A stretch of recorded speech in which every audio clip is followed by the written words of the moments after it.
देखिए बिल्कुल मृदुल, साफ तौर पर अब कोर्ट का ये कहना था कि जब इस तरह के कोई मसले होते हैं और एक साथ एक ही विषय पर कई सारी याचिकाएं लगी होती है तो फिर उनको क्लब करके सुना जाता है। और यही कारण है कि जो मुस्लिम पक्ष की दलील थी, मुस्लिम पक्ष की जो याचिका थी, उसको ये कहते हुए कोर्ट ने खारिज कर दिया कि जब एक ही विषय पर दोनों जितनी भी 15 मामले जो चल रखे हैं कोर्ट में, वो सारे के सारे सिर्फ शाही ईदगाह और जो मथुरा श्री कृष्ण जन्मभूमि मसले को लेकर चल रखे हैं। यही कारण है कि इनको क्लब करके सुना जाएगा। और इस वक्त विष्णु शंकर जैन जी हमारे साथ मौजूद। सर, क्या हुआ आज कोर्ट में?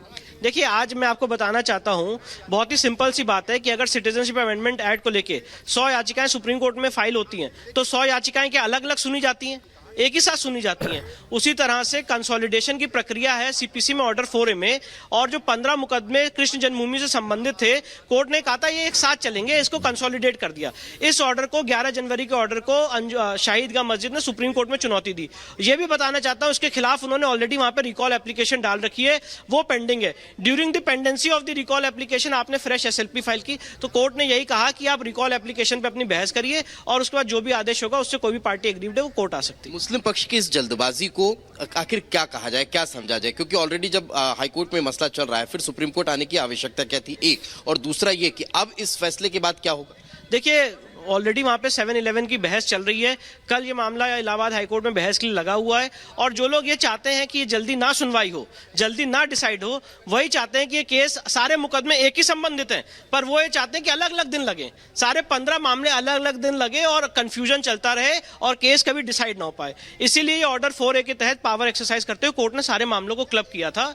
तो जो नहीं चाहते हैं कि एक साथ ना चले, इसमें उसके खिलाफ आए थे। बहुत बहुत शुक्रिया। तो विष्णु शंकर जैन को आप सुन रखे थे, जिन्होंने साफ तौर पर कहा कि कोर्ट ने ये स्पष्ट कर दिया क्या कि सारे मसले जो हैं वो एक ही विषय को लेकर लगे हुए थे, और यही कारण है कि हाईकोर्ट में उसमें सुनवाई चल रही थी। लेकिन मुस्लिम पक्ष जो है वो सुप्रीम कोर्ट आया, और सुप्रीम कोर्ट ने अब ये स्पष्ट कर दिया कि हाईकोर्ट वापस जाएंगे, वहां चूंकि इस मसले को लेकर सुनवाई चल रही है। और विष्णु शंकर जैन ने बताया कि अगर कोई एक विषय पर इस तरह से सुनवाई होती है, अलग अलग याचिकाएं उसमें होती है, तो उनको क्लब करके ही सुना जाता है। अलग अलग एक एक दिन अलग अलग अगर याचिकाओं को लगाया जाएगा, उन पर सुनवाई होगी, तो इससे समय बहुत ज्यादा चला जाता है कोर्ट का भी और जो पक्षकार हैं उनका भी। यही कारण है कि क्लब करके अब उस पर सुनवाई होने वाली है। जी, ओवर टू यू दीपेश। पिछले कई मामलों को देखें, फिर वो चाहे चलिए, फिलहाल आपका बहुत बहुत शुक्रिया।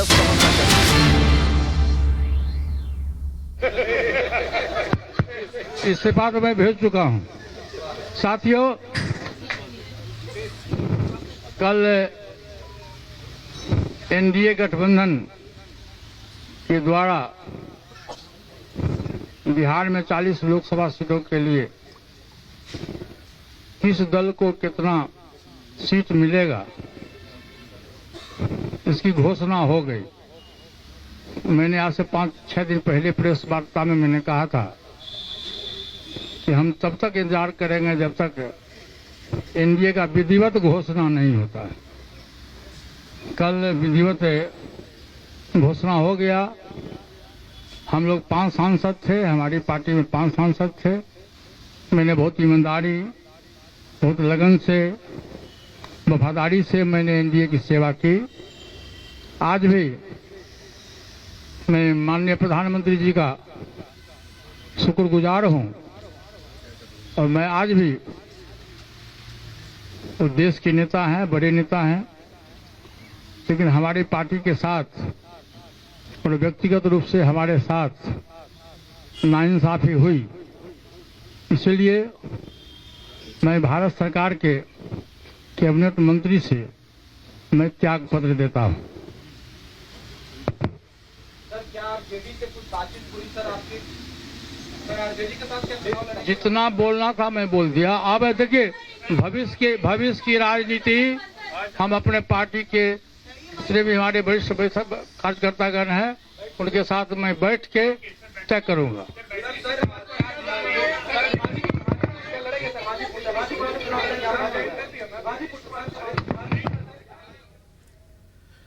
तो पशुपति पारस को आपने सुना।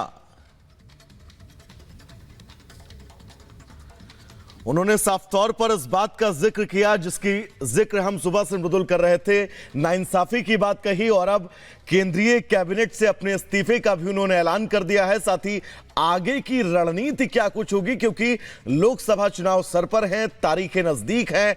ऐसे में अब आगे पशुपति पारस अपनी राजनीति को किस दिशा लगाएंगे, यह देखना बहुत दिलचस्प होगा। इस दल को कितना सीट मिलेगा इसकी घोषणा हो गई।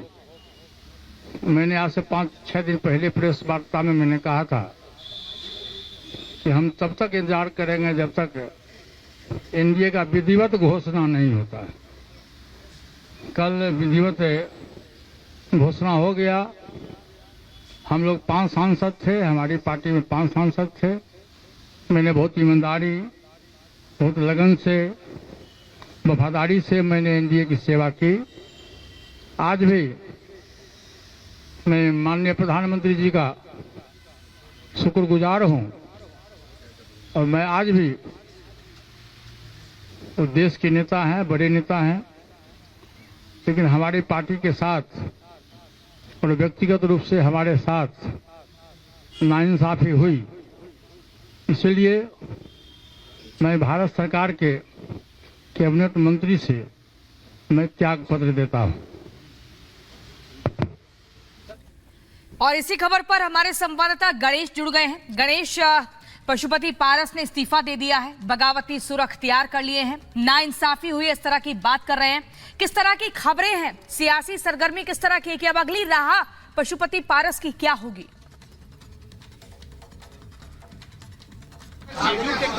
देखिए, जिस तरीके से कयास लगाया जा रहा था कि अब क्या होगा, जिस तरीके से एनडीए ने अपनी बिहार की 40 सीटों को लेकर सीट शेयरिंग का पूरा गणित फॉर्मूला बता दिया था, अब पशुपति पारस क्या करेंगे, तो अब तस्वीर साफ हो गई है। पशुपति पारस ने कैबिनेट से इस्तीफा दे दिया। इस तरीके से उन्होंने कहा कि हम पूरी तरीके से प्रधानमंत्री के साथ रहे, ईमानदारी के साथ सेवा की, लेकिन आज जिस तरीके से बिहार के अंदर एनडीए के द्वारा सीट शेयरिंग का फॉर्मूला तय किया गया है, हमारी पार्टी को उससे कोई विषय उसमें हिस्सा नहीं दिया गया है, उससे आज पूरी तरीके से पशुपति पारस नाराज होते हुए उन्होंने कैबिनेट मंत्रिपरिषद से इस्तीफा दे दिया। कुछ ही क्षण पहले इसी जगह से उन्होंने ये घोषणा की है। अब लेकिन इसमें एक बात और देखने वाली बात होगी कि उन्होंने जिस तरीके से पिछले दिनों कहा था कि वो हाजीपुर से ही चुनाव लड़ेंगे, अब वो तस्वीरें पूरी तरीके से साफ हो गई। प्रेस कॉन्फ्रेंस के दौरान उनका कहना था कि हमारे 5 सांसद थे, हमें पूरी तरीके से बीजेपी के दौरान जो एनडीए की सबसे बड़ी पार्टी है उसने एक अलग रास्ता कर दिया, हमसे बात तक नहीं की। और यहाँ पर एक बात गौर करने वाली होगी, प्रधानमंत्री के बारे में उन्होंने एक तरीके से कहा